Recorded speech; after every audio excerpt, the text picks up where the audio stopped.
We all know that Sustainable Development Goals were established in 2015, and many nations, including Kenya, have committed to those goals.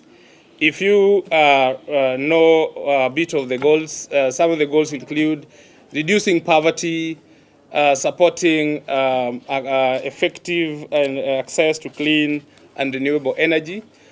We have issues of enhancing capacity. We have issues of ensuring that climate change is addressed in an effective way. And the most important thing, ladies and gentlemen, is that these issues are very particular to Africa. They are very key challenge. There are key challenges which Africa faces in many fronts.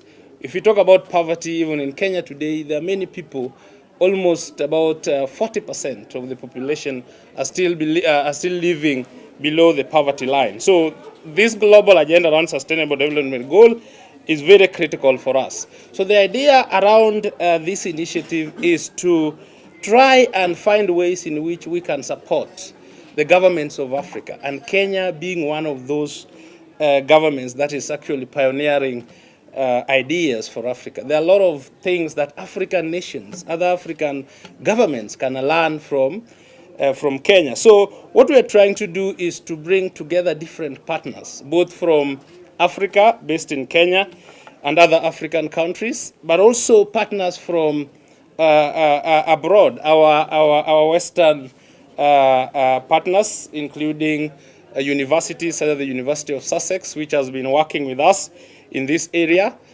We have the STEP Center, which is, of course, based, a think tank based at the University of Sussex. So we are working together to try and explore ways of informing the government on how to achieve some of these sustainable development goals. And of course, in the context of Kenya, the agenda, the four big agenda. So what we try to do is to bring stakeholders together and discuss what is it that needs to be done. In what ways can Kenya, can Africa basically ensure that issues of sustainable development are achieved in a much more effective way? Basically, when we look at the science, technology, innovation policy, the aspiration is to have 2% of the GDP on research, and that's about 140 billion. And I think that is a good place to start. Most developing countries who have anchored their economies on knowledge are doing 3%, between 1 to 3%. So if we are doing 2% of the GDP, would be fine. So I think the most important thing to appeal to all stakeholders is that we are in a knowledge era, an information era. And the owners and producers of the knowledge, they are the ones who control the narrative. So if we want to be masters of our own narrative, we must know it. And the only way to know it is to invest in research, so researchers and institutions.